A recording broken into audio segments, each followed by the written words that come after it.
Okay, to get started, we're gonna get started with his early life. So Frederick II was the son of Henry VI, who was the King of Germany and also the Holy Roman Emperor, and then also the son of Constance, um, who was Henry VI's wife. Um, he was born in Jesse, Italy in 1194 CE, and his dad died in 3 years after his birth in 1197 CE. Um, and then Frederick II was actually coronated the next year as the King of Sicily, with his mom as regent. Um, Constance then did die after um, being the ruler for a little over a year, and she left Frederick under the guardianship of Pope Innocent III. She wanted to make sure that her son's position would remain with the papacy being involved. Um, however, many people during this time tried to take over Sicily and come into Frederick's kind of realm. Okay, so I'm going to get into his rise and reign of power. Um, Frederick, when he became older, dismissed his guardian, who was Pope Innocent III, in 1208 CE. And in 1209 CE, Pope Innocent III arranged in a marriage for Frederick, um, so that Frederick could have an army. And Frederick was in an arranged marriage with Constance of Aragon, who was a Spanish princess. And Constance helped him with important things until her death in 1222 CE. He then eventually became the king of Sicily after he was able to acquire it. And after he became the king of Sicily, he thought that he should follow in his dad's footsteps and become the Holy Roman Emperor. So a little bit of kind of side. Frederick's uncle, Philip of Swabia, became king of Germany and had a rival that was Otto of Brunswick.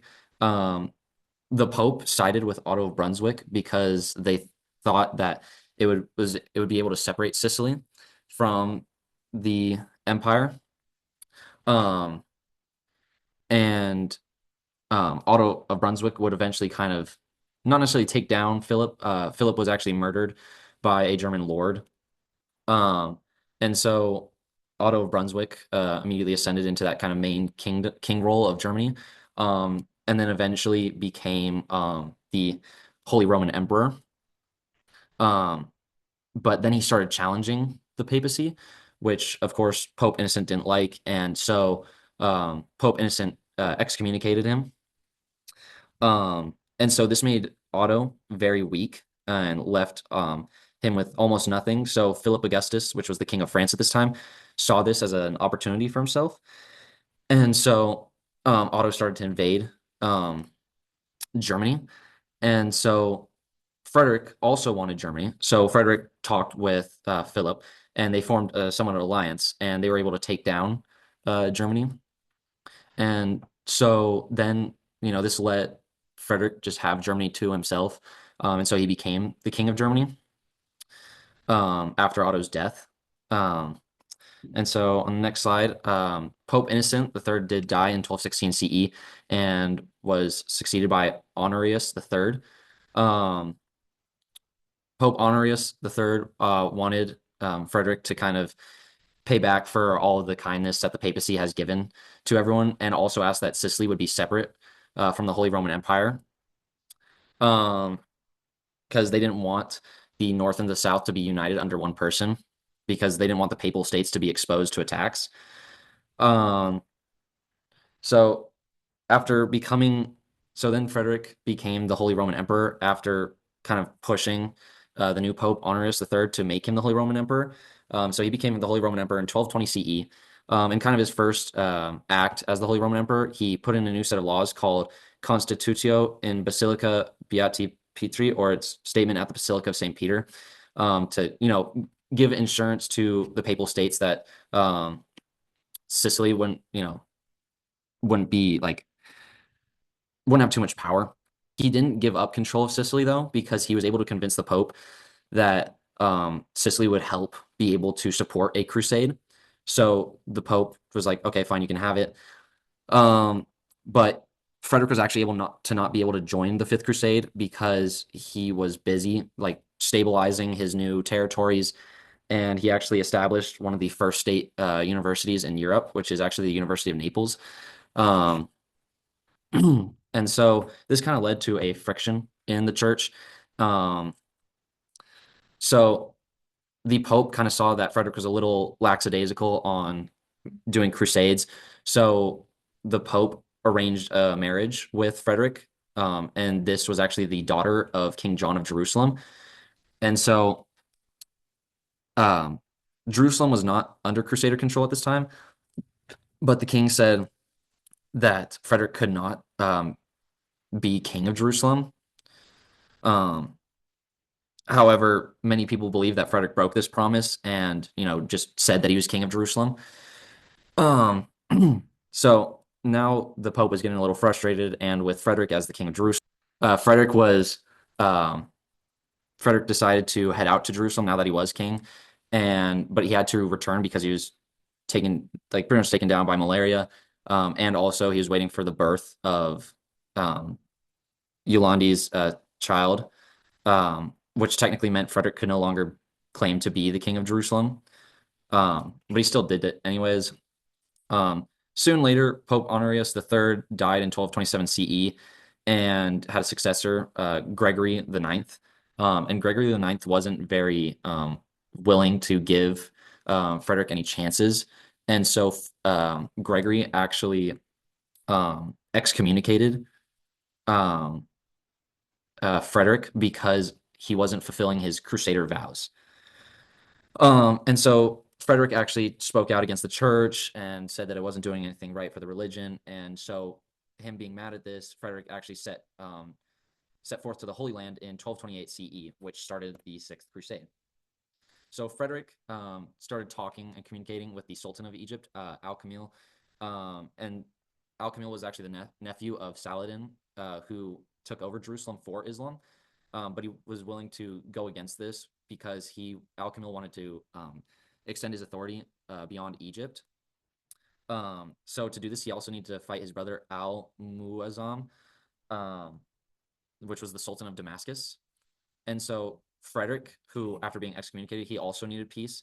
So they agreed for a bloodless transfer of Jerusalem to Frederick. However, Al-Muazzam died, which then made Al-Kamil be like, "Oh, I don't need Frederick anymore." However, Frederick kind of threatened Al-Kamil and said that an imperial army would destroy him if he broke his promise. So Al-Kamil did give Jerusalem to Frederick, and that was when the Treaty of Jaffa was signed in 1229 CE, which pretty much gave Frederick Jerusalem, and also it allowed Muslims to frequently visit Jerusalem and all the temples and mosques that were in Jerusalem. Um, so he soon then returned to um, back to the West, and this is when we saw, or this is when Frederick saw that there were many papal armies that were in his territories that the Pope sent out. Um, and so Frederick fought back and defeated these papal armies. Um, and it ended in a treaty that was signed. And so um, Frederick continued to strengthen his territories. And um, we also learned that Frederick's son, who was ruling Germany, Henry the Seventh, who was ruling Germany, he was alienating the German princes. And so Frederick was mad and said that, hey, you can't do this. And Henry refused to, follow Frederick's ways. And so Frederick actually took away all of his powers and um, imprisoned him. And so then Henry the Seventh died in 1242 CE. Um, and so Frederick's other son, Conrad the Fourth, was then elected as the new king of Germany. Um, and so, yeah, and then the there was no more wars between the papal army, like the papacy with Frederick, until the Lombards, and they were fighting over land. And so the Pope got mad again and excommunicated Frederick again in 1239 CE. Um, um, and so then Frederick got mad and he started to try and go out and conquer Rome. And so the Pope actually called in a council and got people from France, Spain, England, and northern Italy. Um, However, they were all attacked by an imperial armada. Um, and so it was very weak. Rome could be taken by Frederick, but then Pope Gregory, soon died. And so Frederick stayed back because he didn't have any problem with um, Christianity. However, he had a problem with the papal authority. So he held back.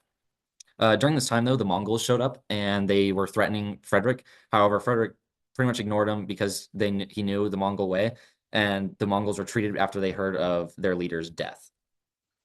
Um, so then Pope Innocent IV took over Gregory and had similar ideas, and he excommunicated Frederick again in 1245 CE. And Pope Innocent decided to start rebellions against Conrad IV, who was at this time the king of Germany.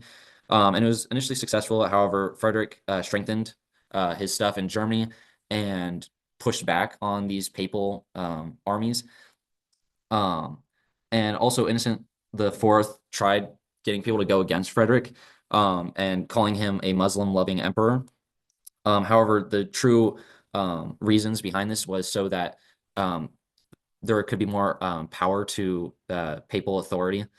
Um, and so he wanted people to rebel against Frederick, and there's several assassination plots. Um, um, However, the papal armies weren't really strong enough to defeat Frederick. However, there was something stronger, which was, of course, dysentery. Frederick died of dysentery in 1250 CE. And the throne was passed down to his son Conrad IV. However, Conrad IV then died 4 years later, which gave the throne to Conradin or Conrad V, and he continued to resist the Pope, but then finally died in 1268 CE. Um, there was there's many influence, more specifically related to when um, um, Frederick just died. Um, Frederick is remembered for his nickname Stupor Mundi, which means wonder of the world, because he mastered many things like falconry, horse riding, and he also had a passion for adventure. Um, Frederick's influence led to the end of papal dominance because many people realized that they were getting abused by papal authority. Um, so yeah, that is Frederick II, the Holy Roman Emperor, and these are my sources. Thank you.